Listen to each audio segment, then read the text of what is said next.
लग्नाचे दागिने म्हणजे श्रीमंत पेशवाई दागिने, नाशिकचे सुप्रसिद्ध सराफ मयूर अलंकार सराफ। ताज्या बातम्यांसाठी नाशिक न्यूजच्या YouTube चॅनलला सबस्क्राईब करा आणि बेल आयकॉनला प्रेस करा।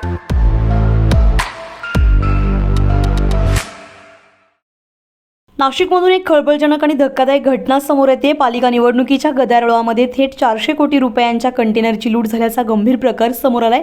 कथित लूट कर्नाटकातील सोरली घाट परिसरामध्ये झाल्याचं सांगितलं जात असलं तरी प्रत्यक्षात हे संपूर्ण प्रकरण कटकारस्थान असण्याची शक्यता पोलीस तपासातून पुढे येते।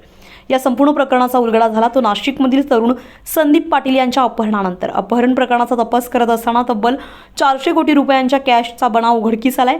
या प्रकरणामध्ये जयेश कदम, विशाल नायडू, सुनील धुमाळ, विराट गांधी आणि मुंबईतील जनार्दन धायगुडे यांच्या विरोधामध्ये नाशिक ग्रामीण पोलीस ठाण्यामध्ये अपहरणाचा गुन्हा दाखल करण्यात आला। या घटनेबाबत संदीप पाटील यांनी अधिक माहिती दिली आहे।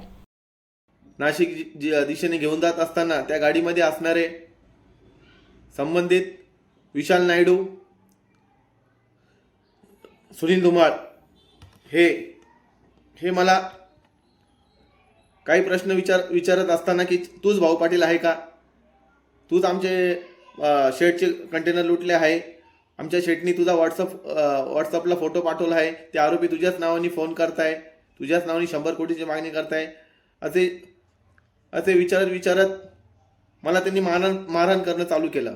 मग विशाल नायडूकडे असलेली बंदूक ती विशाल नायडूंनी काढत माझ्या कानावर लावली व मला बोलले की आमचे शेटचे 400 करोड रुपये तू आताच्या आता देऊन टाक, कारण की तूच भाऊ पाटील आहे, तुझाच फोटो आम्हाला आला आहे, तुझ्याच नावाने आम्हाला फोन येत आहे, आमच्या शेटचे 400 करोड रुपये तू देऊन टाक, तुला मी इथंच ठार मारून टाकाल। आमच्या शेटने आम्हाला सांगितलं आहे की याच्याकडनं कुठल्याही प्रकारे आपले लुटलेले कंटेनर तुम्ही घेऊन या।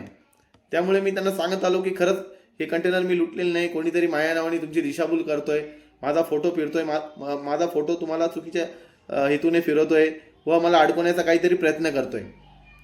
मग त्यावेळी ते काही एक ना ऐकता मला मारहाण करत मग त्यांनी किशोर सावळा व विराट गांधी यांना व्हॉट्सअप कॉल केला। व्हॉट्सअप कॉल केल्यानंतर किशोर सावळा, विराट गांधी हेही मला ते सांगत होते की आमचे 400 करोड आत्ताच्या आता देऊन टाक, नाहीतर माझे माणसं तुला इथंच मारून टाकतील। मी त्यांनाही ते सांगितले का खरंच याच्यामध्ये माझा काही संबंध नाही, मला कोणीतरी अडकवण्याचा प्रयत्न करतोय, कोणीतरी माया नावाने तुमची दिशाभूल करतोय। मग मी त्यांना सांगितलं का तुमचे माणसं मला मारहाण करताय, माझ्या कानाला बंदूक लावताय, हे चुकीचे आहे, मी तुमच्या नावाची पोलीस ठाण्यामध्ये तक्रार कराल। तर किशोर सावळा व विराट गांधी मला बोलत होते की आम्ही शिपायांपासून, अधिकाऱ्यांपासून तर न्यायाधीश हे सगळे विकत घेऊ शकतो, तू कोणाजवळ आमची तक्रार कर, उलट आम्ही यांनाच मॅनेज करून तुझ्यावरच गुन्हा दाखल करून तुला अडकून टाकू। मग त्यावेळी वाडीवारा आल्यानंतर यांनी मला गाडी खाली ढकलून दिले व जाता जाता मला सांगितले की तू आमच्या नावाची कुठं तक्रार केली तर तुला आम्ही गायब करून टाकू आणि तुला मारून टाकू। मग मी घरी आल्यानंतर हा प्रकार सगळा बघितल्यानंतर मी खूप घाबरून गेलो। मी हा प्रकार कोणाला सांगितला नाही।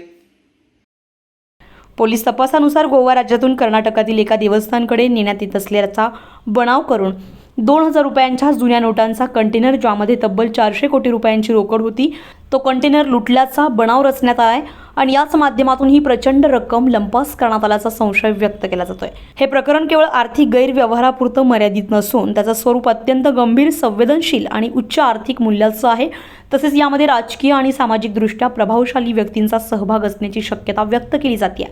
तर पोलिसांनी या घटनेची माहिती माध्यमांना दिली आहे। घोटी पोलीस स्टेशनमध्ये दिनांक 9 जानेवारी 2026 रोजी फिर्यादी संदीप पाटील याच्या फिर्यादीवरून एक गुन्हा दाखल केला आहे।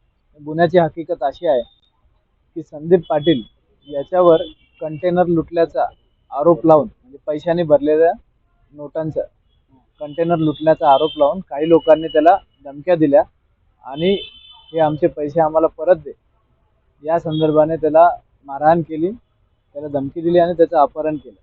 या अनुषंगाने गुन्हा दाखल आहे। त्या गुन्ह्याच्या तपासाच्या अनुषंगाने आतापर्यंत आम्ही 5 आरोपी अटक केलेले आहे।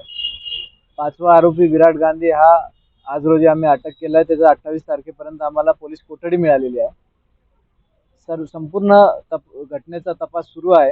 तपासासाठी एक स्पेशल इन्व्हेस्टिगेशन टीम तयार केलेली आहे। त्या स्पेशल इन्व्हेस्टिगेशन टीममध्ये मला हेड केलेला आहे आणि सध्या तपास सुरू आहे। संपूर्ण घटनेचा आम्ही सखोल चौकशी करतोय आणि येत्या काही दिवसात संपूर्ण प्रकरणाचा आम्ही तपास करून सर्व आपल्याला डिटेल माहिती कळवू. तपास सुरू आहे.